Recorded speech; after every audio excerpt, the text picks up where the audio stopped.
Hi friends, മാധുര്യം കിച്ചൻസിൻ്റെ ഒരു പുതിയ വീഡിയോയിലേക്ക് എല്ലാവർക്കും സ്വാഗതം. ഇന്ന് നമ്മളിവിടെ ഉണ്ടാക്കാൻ പോകുന്നത് ചുണ്ടയ്ക്ക തീയലാണ്. ഇതിൻ്റെ ബെനിഫിറ്റ്സ് എന്തെല്ലാമെന്ന് ഞാൻ വീഡിയോൻ്റെ നടുവിൽ തന്നെ പറയുന്നുണ്ട്. വരൂ, ഇനി ഇതെങ്ങനെയാണ് ഉണ്ടാക്കുന്നതെന്ന് നോക്കാം. ഇത് ഞാനിവിടെ ഒരു 150 ഗ്രാം ചുണ്ടയ്ക്ക എടുത്തിട്ടുണ്ട്. ഇത് നിങ്ങൾ വാങ്ങിക്കുമ്പോൾ ലൈറ്റ് ഗ്രീൻ കളറിലുള്ളത് എടുക്കാൻ പ്രത്യേകം ശ്രദ്ധിക്കണേ. ഡാർക്ക് ഗ്രീൻ ആണെങ്കിൽ അത് കുറച്ച് മൂത്തതാണ്, അത് ഒത്തിരി കയ്പുണ്ടാവും. ഇതാദ്യം തന്നെ നല്ലപോലെ ഇതുപോലെ ഇടിക്കല്ലിലിട്ട് നല്ലപോലെ ഇടിച്ച് നമ്മളത് വെള്ളത്തിലിട്ട് വെക്കണം ഒരു 5 മിനിറ്റ്സ്.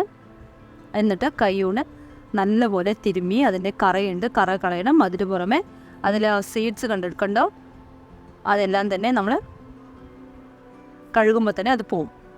അതും ഉണ്ടാവാൻ പാടില്ല. ഒരു 4 to 5 ടൈംസ് നമ്മളത് തീർച്ചയായും അത് കഴുകണം. കണ്ടോ, ഇപ്പോൾ തന്നെ നമുക്ക് ആ 5 മിനിറ്റ്സ് വെള്ളത്തിലിട്ടപ്പോൾ കണ്ടോ ഒരു ബ്ലാക്ക് കളറായിട്ട് നല്ലപോലെ കറ ഫുള്ള് കളയണം. അതിനുശേഷം നമുക്കതിന് ആദ്യം തന്നെ തേങ്ങ ഒന്ന് ഫ്രൈ ചെയ്ത് എടുത്ത് വയ്ക്കാം. അതിന് ഞാൻ 1 ടേബിൾ സ്പൂൺ വെളിച്ചെണ്ണ ഒഴിച്ചിട്ടുണ്ട്. ഇതാ 1/2 കപ്പ് ഫുള്ളായിട്ടുണ്ട് എടുത്തിട്ടുണ്ട് തേങ്ങ. അത് നല്ലപോലെ ബ്രൗൺ കളർ നമുക്കത് ഫ്രൈ ചെയ്തെടുക്കാം. നോക്കൂ, ഇതുപോലെ ഇനി ഇത് നമുക്കത് ചൂടാറാൻ വയ്ക്കാം. അതിനുശേഷം നമുക്കത് ഒരു പാനിലേക്ക് കുറച്ച് വെളിച്ചെണ്ണ ഒഴിച്ച് കൊടുത്ത്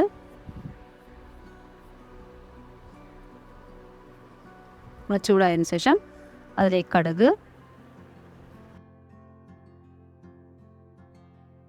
ജീരകം, കുറച്ച് ഉലുവ.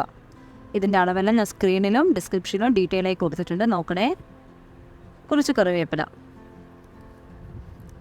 ഇനി അതിന് ശേഷം കുറച്ച് വെളുത്തുള്ളി, ഇത് ചെറിയ വെളുത്തുള്ളിയാണ്, അതുകൊണ്ട് ഞാനൊരു 15 എണ്ണം എടുത്തിട്ടുണ്ടാവും. അതൊന്ന് വഴറ്റി കൊടുക്കാം. അത് നല്ലപോലെ ഒന്ന് വഴണ്ടതിന് ശേഷം ഇപ്പം നമ്മളെടുത്ത് വെച്ചിരിക്കുന്ന ചുണ്ടയ്ക്ക നോക്കൂ, ഇപ്പം നല്ലപോലെ കഴുകി അതിൻ്റെ കറയെല്ലാം കളഞ്ഞിട്ടുണ്ട്. അതിലുള്ള സീഡും എല്ലാം തന്നെ നമ്മൾ റിമൂവ് ചെയ്തിട്ടുണ്ട്. ഇനി ഇതും നമ്മൾ നല്ലപോലെ വഴറ്റി കൊടുക്കണം. നോക്കൂ, ഒരുവിധം വഴണ്ടിട്ടുണ്ട്. അതിലേക്ക് പച്ചമുളകും അതും ഇട്ടുമായിട്ടും സെറ്റായിട്ടുണ്ട്. അതിനുശേഷം ചെറിയ ഉള്ളി മസ്റ്റാണ്. അത് വിട്ട് നല്ലപോലെ ഒന്ന് വഴറ്റി കൊടുക്കാം. ഈ സ്റ്റേജിൽ നമുക്ക് ആവശ്യത്തിനുള്ള ഉപ്പും ചേർത്തി കൊടുക്കാം. ഇപ്പം തന്നെ നമ്മുടെ ചുണ്ടയ്ക്ക നോക്കൂ, കളർ ചേഞ്ചായി ഒരുവിധം വഴണ്ടിട്ടുണ്ട്.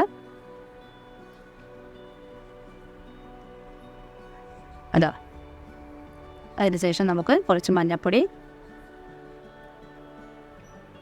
ഞാനിവിടെ ഒരു 2.5 ടീസ്പൂൺ മുളക് പൊടി യൂസ് ചെയ്യുന്നത്. അധികം എരിവില്ലാത്ത മുളക് പൊടിയാണ്, അതുകൊണ്ട് 2 ടീസ്പൂൺ യൂസ് ചെയ്യുന്നത്. നിങ്ങൾ മുളക് പൊടി നോക്കിയിട്ട് ചേർത്തി പോകും. എരിവ് അധികം ഉണ്ടെങ്കിൽ കുറച്ച് ചേർത്താൽ മതിയാകും. ഈ ചുണ്ടയ്ക്കയുടെ ബെനിഫിറ്റ് എന്താണെന്ന് വെച്ചാൽ ഹൈ BP ഉള്ളവർക്ക് വളരെ നല്ലതാണ് ശരീരത്തിന്. ഇനി അതുപോലെ തന്നെ 2.5 ടീസ്പൂൺ മല്ലിപ്പൊടി, അതും നല്ലപോലെ ഒന്ന് നമുക്ക് അതിൻ്റെ റോസ് സ്മെല്ല് പോകുന്നവർക്ക് നല്ലപോലെ വഴറ്റി കൊടുക്കാം. നോക്കൂ, ഇതുപോലെ ഇതെല്ലാം നല്ല വഴണ്ട് നമുക്ക് ആ ചുണ്ടയ്ക്കയുടെ കൂടെ ആ പൊടികളെല്ലാം തന്നെ നല്ലപോലെ സെറ്റായിട്ടുണ്ട്. ഇപ്പോൾ നമ്മൾക്ക് അതിലേക്ക് ഒരു ടൊമാറ്റോ, ഇത് നമ്മൾ വെള്ളമൊന്നും തന്നെ ചേർത്തുന്നില്ലേ കറിയിൽ.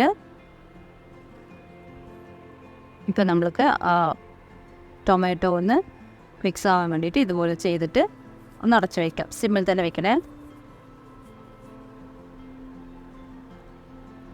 ഇതാ നോക്കൂ, ടൊമാറ്റോ ഒന്ന് സെറ്റായി ഒന്ന് കുഴഞ്ഞ് കിട്ടിയിട്ടുണ്ട് നമ്മൾക്ക്. അതിനുശേഷം നമുക്ക് പുളി പിഴിഞ്ഞൊഴിക്കണം. ഞാനൊരു സ്മോൾ ലെമൺ സൈസിൻ്റെ പുളിയാണ് എടുത്തിട്ടുള്ളത്. വെള്ളത്തിലിട്ട് വെച്ച് നല്ലപോലെ പിഴിഞ്ഞെടുത്തിട്ടുണ്ട്. അത് നമുക്കതിലേക്ക് ചേർത്തി കൊടുക്കാം. അതെല്ലാം തന്നെ നല്ല മിക്സ് ചെയ്ത് നമുക്ക് പുളി നല്ലോണം അതിലെല്ലാം സെറ്റാവുന്നതിലേക്കൊന്ന് തിളപ്പിക്കാം. ഈ സ്റ്റേജിൽ നിങ്ങൾക്ക് ഉപ്പ് കുറവാണെങ്കിൽ കുറച്ചുകൂടി ഇട്ട് കൊടുക്കാം. ചുണ്ടയ്ക്കയിൽ ഹൈ ലെവൽ അയൺ ശക്തിയുള്ള ഒരു ഇൻഗ്രീഡിയൻ്റാണ്. ഇപ്പോൾ ഇതാ നമ്മൾ വറുത്ത് വെച്ചിരിക്കുന്ന തേങ്ങ അരച്ച് ഇതിലൂടെ ചേർത്തിട്ടുണ്ട്. ഇതാ നോക്കൂ, തേങ്ങയെല്ലാം തന്നെ തിളച്ച് നമ്മൾ ഒഴിച്ച എണ്ണയെല്ലാം തെളിഞ്ഞ് വന്ന് കറി ഇപ്പോൾ അവിടെ അടിപൊളിയായിട്ടുണ്ട്. കാണുമ്പോൾ തന്നെ നല്ല ഭംഗിയില്ലേ? ഇപ്പോൾ നിങ്ങളത് എല്ലാവരും ട്രൈ ചെയ്ത് നോക്കണം.